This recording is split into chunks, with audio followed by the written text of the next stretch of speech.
Good evening mga kasolo, mga ka-OFW, kasolo nanay, solo tatay, solo sa buhay.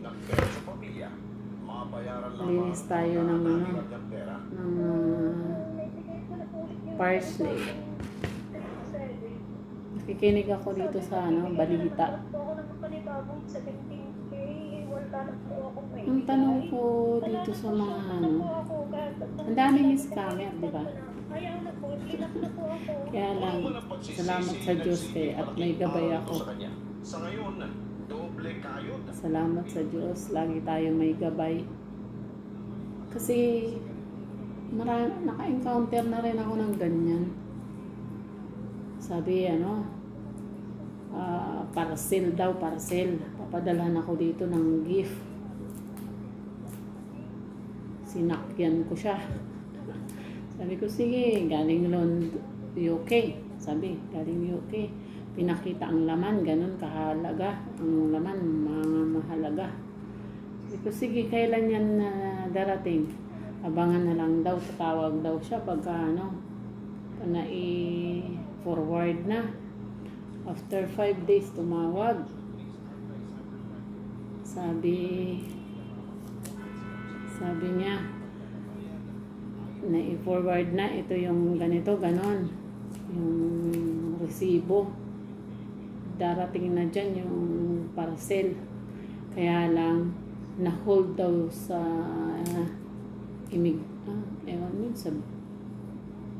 immigration sa India. Sabi. Tatawa ako. Sabi na, hold daw sa India. Kailangan daw magpadala ako ng ng pangbayad kasi kailangan may babayaran muna bago yun i-forward papunta dito. Sabi ko, magkano? Sabi, 2,500 riyal. Ha? Ang sahod ko 1,500 lang. Tapos mangungutang ako 2,500. Kasi tapos sabi niya, tawagan mo yung nagpadala. Kasi sayang yung mga bagahe nandun sa loob pag hindi yun ma-forward. Sobra-sobra ang halaga nun sa babayaran mo. Magbabayad ka halimbawa ng 25,000. Ang laman nun nasa kulang-kulang 500,000. Sabi, o 500. Sayang naman daw yun. Sabi ko, ay wala naman akong bayad dyan. Gawin mo na lang, kuya. You know what you will do? Call the sender, where it's from, and tell them to pay, okay, the parcel that they send. And tapos sinabihan ko, and in Jesus' name, get out of my way, Satan. Scammer ka. Huwag mo ako lukuhin. Ako siya nga, papadala sa'yo ng pera. Sa'yo na yan, nabagahe ka ako kung gusto nyo. Sa inyo na yan. Kung sisingilin mo ako, singilin mo yung nagpadala. Sabihin mo, bayaran niya. Kung ayaw niya ka mo magbayad, amin na to. Inyo na. Sa inyo na yun, okay? Bye. Get out, Satan. Dito sa cellphone kong naka-registered sa Pilipinas, lagi may message, may raffle, nanalo ako, ganito, gano'n, ang halaga, may sasakyan pa. Binablock ko agad. Tipungan kayo. Kagaya nito, kay kabayan, nag-loan siya sa taga Hong Kong. Ganito analyze nyo muna. Aralin nyo muna. Maglo-loan ako kasi kailangan ko pera. Bakit mo ako hihingi ng pang-down? Wala nga ako pera. Ba't ka maghihingi? Kaya nga ako mag-loan dahil wala akong pera. Wala man akong bibigay sa inyo ng pang-down kasi wala nga akong pera. Ba't ka magbibigay? Marimar. So, dun pa lang, di na ako mag-loan. Kasi, Wala nga ako pera eh. Kaya nga ako maglo-loan eh. Tapos hihingihan mo muna ako ng loan para mai-release. Hindi pungal yan. Napaka, ano naman, grade 1 na pag-iisip. Bigyan muna kita para i-release mo. Ano yun? May ganun. Ewan. Doon pa lang, magduda ka na. Diba? Diyos me, patawarin ama ko.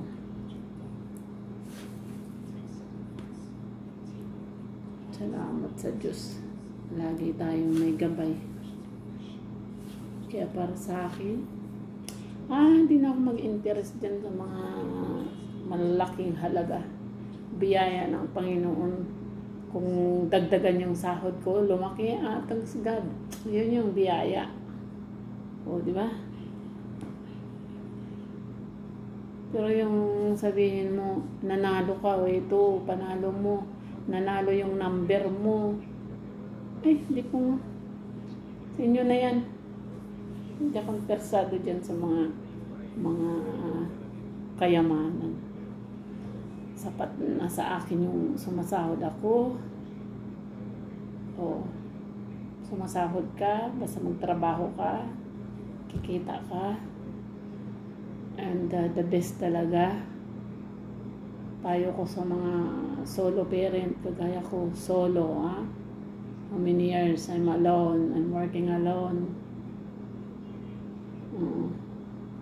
Solo, na itinaguid ko yung mga anak ko. Thanks God, graduate na sila lahat. Graduate na ako, pero hindi pa graduate sa kasusuporta. Pag kailangan, mama pa rin. Wala ganun talaga. Saan hihingi yun? Lang naman sa kapitbahay, di ba? Kaya tayo pa rin. Ayaw pa magbibigay. Hanggat malakas, sige, kayod ka.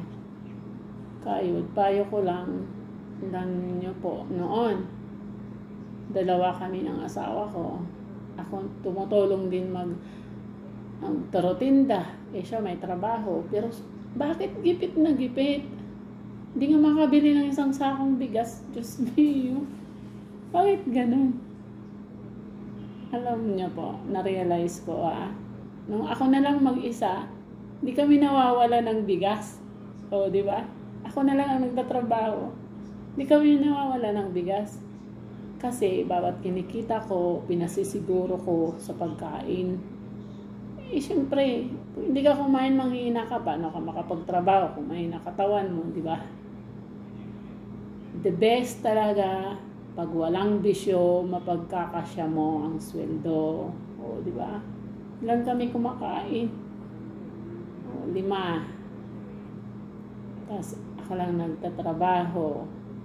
Pero salamat ako kasi yung mga malalaki ko ng anak, pag sinabi ko ganito, tatrabaho ko dati sa school, pag walang pasok sa school, maglilinis kami ng bahay, yung bagong gawa ng bahay.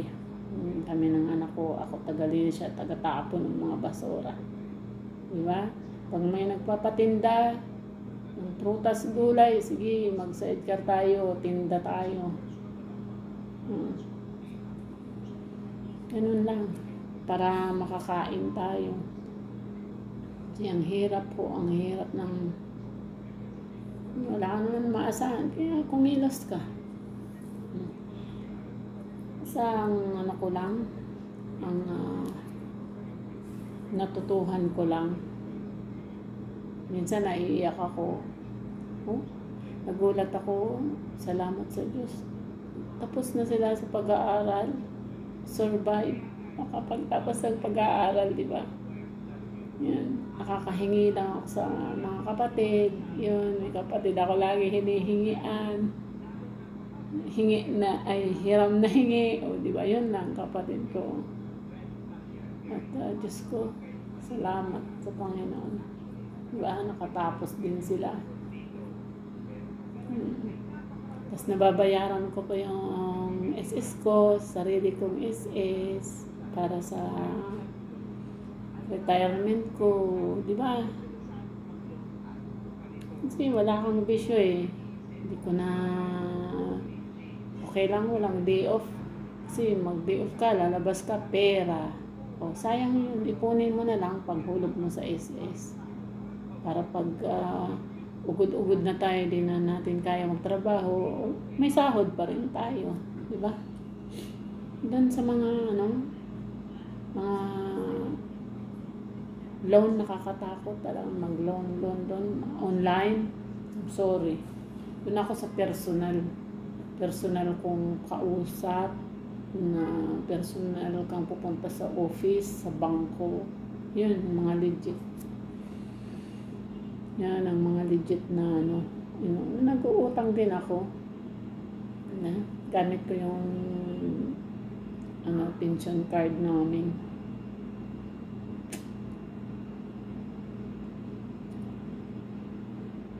Yan. Pero dito sa cellphone, naku, Diyos ko. Sa Facebook. Ay, naku.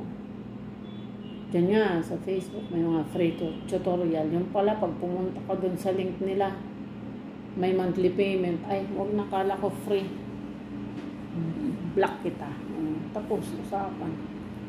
Hanap ka ng maloko mong kagaya mo manloloko. Diyos mio, patawarin naman. Tsaka, di ba? Pagka hindi yung alam mo yung pinapakain mo or kinakain mo na hindi galing sa pinagpaguran mo, hindi nakakabusog yun. Pagka yung pinapakain mo na hindi galing sa pinagpaguran or yung kinakain mo na hindi galing sa pinagpaguran, parang hindi nakakabusog yun. Tsaka para kang lagi kang gutom, di ba? Pagka kumain ka na hindi galing sa pinagpaguran mo, lagi kang gutom.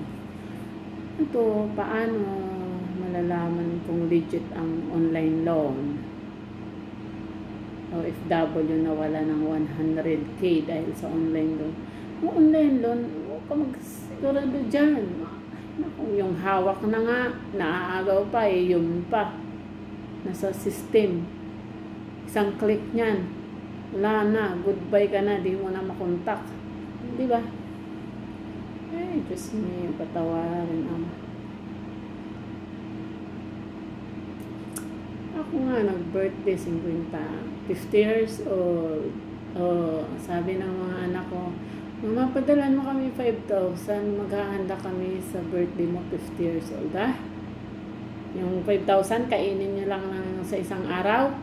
Samantalang yung 5,000, pang isang buwan nyo ng pagkain dyan. Tumigil kayo. Hayaan nyo na ako. Magdadasal na lang ako sa Panginoon. Na bigyan ako ng regalo. O, di ba? Regalong kalakasan. Yun lang. Yun na. Tama na yun. Handa kayo. Wala ka naman panghanda. May mga panghanda, maghanda sila. Ako wala. Yung sinasahod mo, handa mo yung sinahod mo sa isang buwan, ihahanda mo sa isang araw. Paano na? Bukas. Di mangungutang ka. Pagdating ng sahod, babay ka ng utang. Paano na? Yung sinahod mo, paano i-budget mo na naman sa sunod na buwan? Utang ulit. Hindi ka makatakas dyan. Okay lang. Walang gastos, walang utang. Di ba? Walang gastos, walang stress. Diyos mo yun. Luto lang kayo, yung lunch lang. Literal, magla-lunch kayo. Yun na lang yun. Yun na yung handa. Yun, sobra-sobra, maghahanda ka. Maghahanda ka, sobra-sobra. Samantalang yung panghanda, yung handa mo na 5,000 sa isang araw, maghanda ka kasi birthday. Samantalang yung 5,000, hindi lang isang araw na pagkain yan. Kung budgetin mo yan, pang isang buwan na yan. O, di ba? Kasi pinapadala ko pang isang buwan pagkain nila doon. 4,000. O, minsan 5,000. Di ba? Pang isang buwan na. Samantalang, ihanda daw. Bigyan 5,000 para handaan ako. Hindi na. 5,000 kainin mo lang sa isang buwan. Di na. Tama na yung magdasal ka na lang. Thanks God for another year. Ganun lang. Hindi ka na regalo sa Panginoon. Kalakasan lang. Tama na yun. Ito mo si kabayan.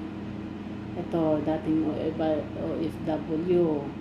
Ngayon, stress. Kasi ilang taon, halos dekada nagtrabaho.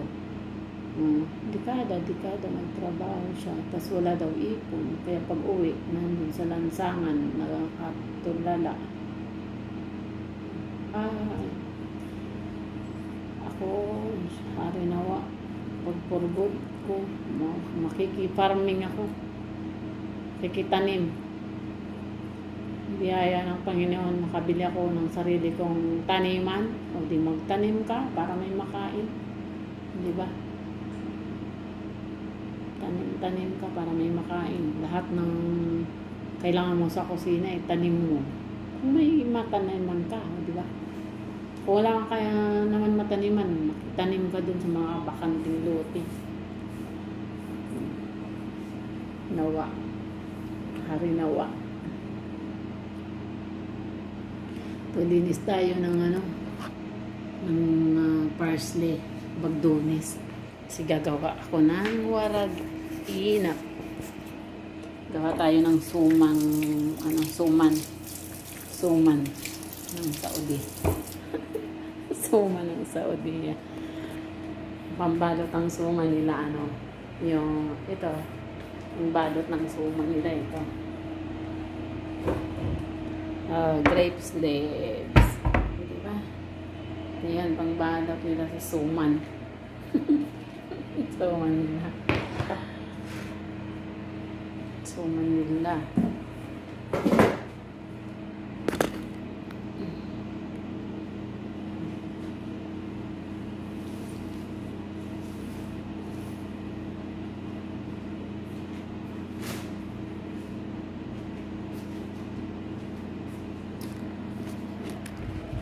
Linis tayo ng mga gulay-gulay pang lagay sa suman.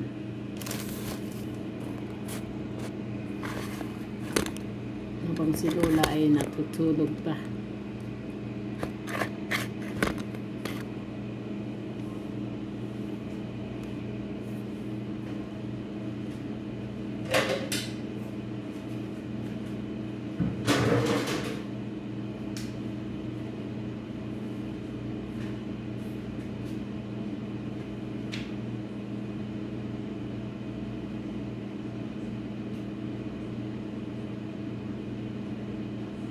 Yung balita. Balita. Saan yung balita?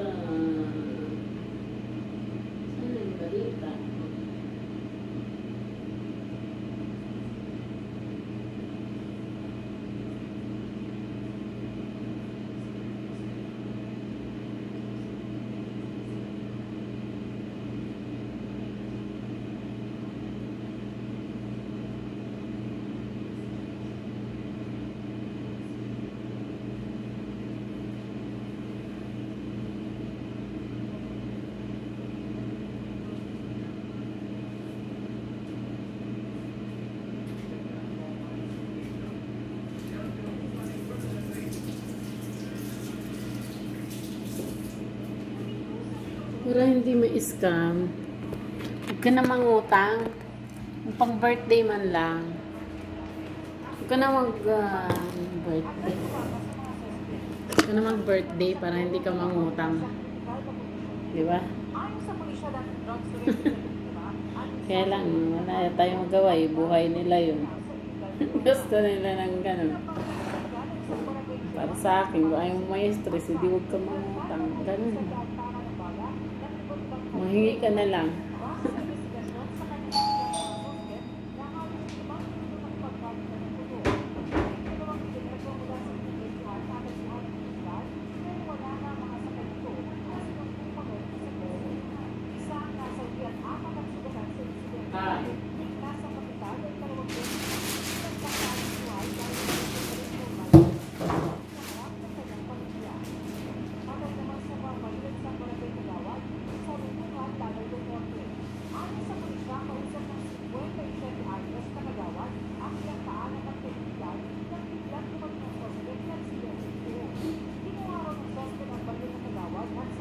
Gabi na naman.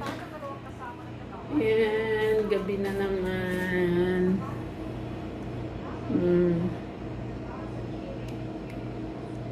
Gabi na naman sa Jeddah. Ang bilis ng panahon. Diba? Gabi na naman. Sige lang, magtrabaho para hindi mainip. Kahit hindi inuutusan, gawa lang ang gawa. Para hindi tayo mainip. Malayan mo na lang, tapos na yung isang araw na naman. O, kumita ka na.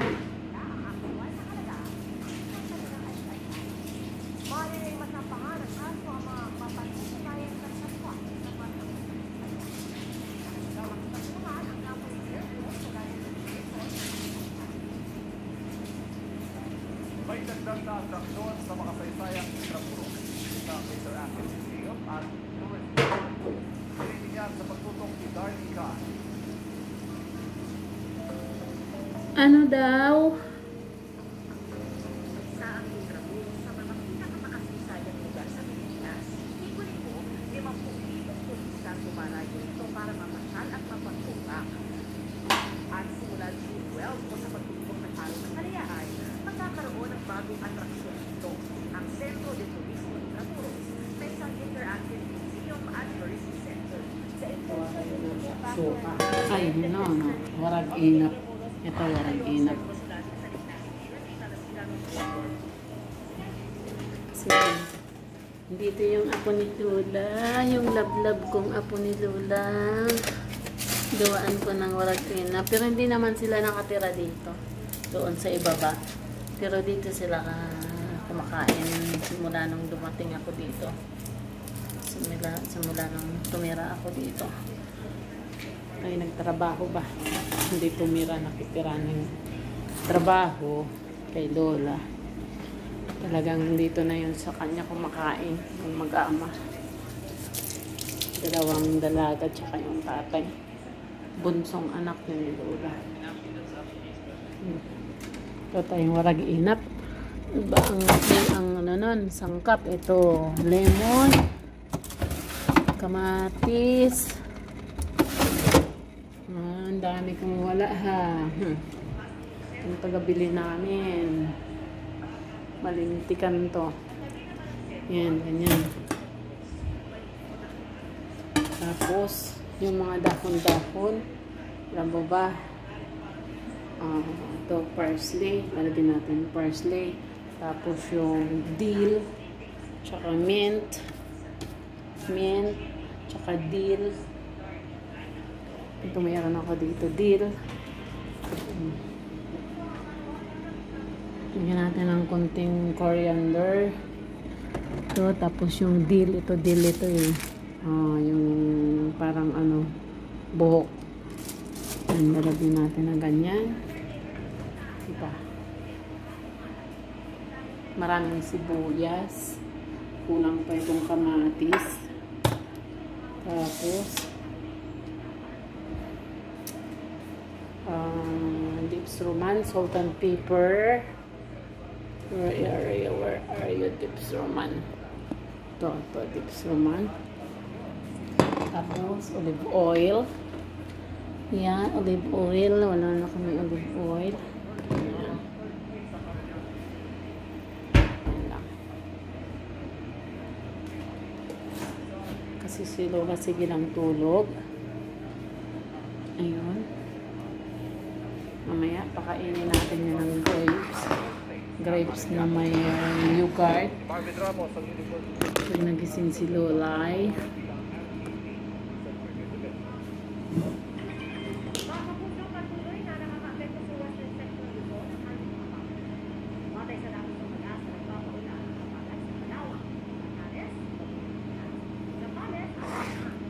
tara, kain tayo.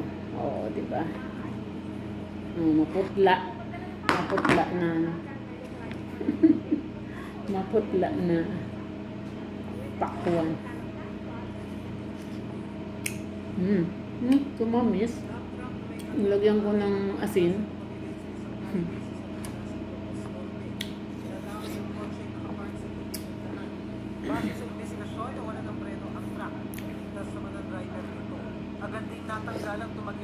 magpatulak at nakakot na mga buhangin. Sa Mabusaw, Capiz, bus naman ang tumagilid sa highway. Sa para hindi tayo ma-scam. Kaya may mga kawad na lumaylay. Sa 8 sakay ng bus ay Hindi na tayo maghangad ng ano. bisigahan pa ang Mga aksidente. Babaeng rider patay matapos bumangga sa bus sa Ayan. Dapitan City. Ayon sa pulisya, basta hintayin na lang natin yung biyaya. Sinusundang sasakyan pero bumangga sa kasalubong na bus. Dead on arrival Kung sa ospital anong ang bigay ng 33 Panginoon. anyos na biktima. Hawak na ng pulisya ang bus driver. Pagkasyahin, pagyamanin, yun na lang. Babaeng tumatawid, nabalikan ng paa matapos Kung makontento na lang tayo sa kung ano yung biyayang natatanggap natin. Makontento na lang tayo pagkasyahin, di ba? Ako nga makabili ng t-shirts. Lang buwan na ako dito, ngayon ako makabili t-shirt. Dalawa lang. Tumating ako dito, October, November, December, January, February, March, April, May, June, July, June. 8 months. So, dalawang t-shirt na bili ko, di ba? May. Dami binabayaran. Tapos bibila ako sinilas kasi wala akong sinilas. Ginagamit ko yung kay Lola. Kung may pera ko, bibili na lang ako. Wala pa pera eh. Si Alena. Marami kong netizens ang natuwa sa tila beauty comeback niya yan. Ang tanong, kakasarin kaya sa hamon si Liza Castro at Sanya Lote. Mabilis ang sikan tayo para updated sa showbiz happening.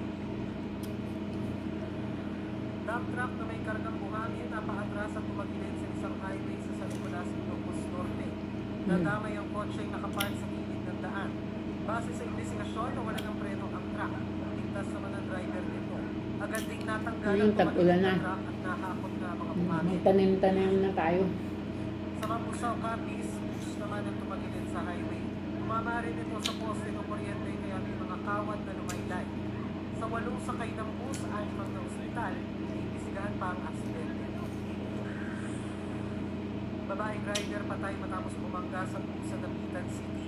Ayon sa pulisya, nag-overtake ang motorsiklo sa sinusundang sasakyan pero bumangga sa kasalubong na bus. Dead on arrival sa ospital ang 33 anyos na biktima. Hawak na ng pulisya ang bus driver.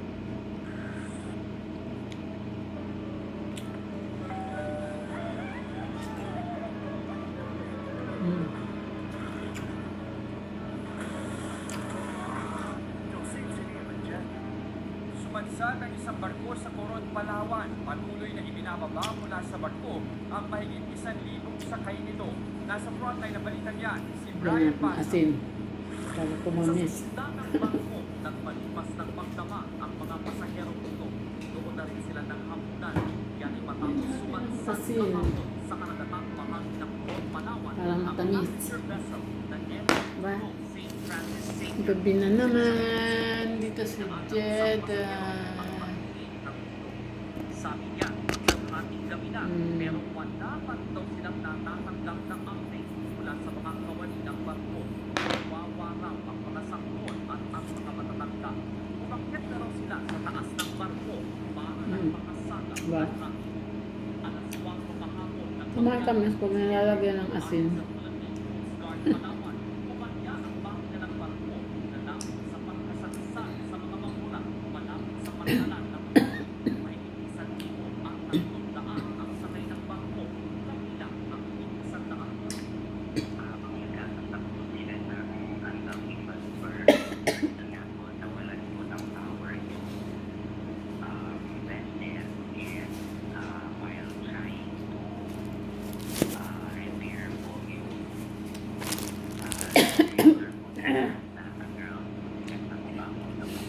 Reklamo naman ng ibang pasahero, ilang ipirma pa sila ng waiver ng mabuan ng barko.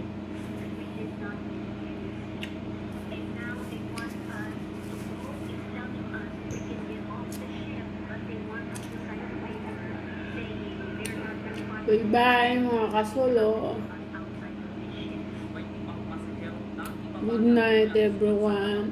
sa tulong ng Philippine Coast Guard at ang lupa ng 9:30 na dito sa amin. Problema naman daw nila Ingat po ang lahat. Salamat.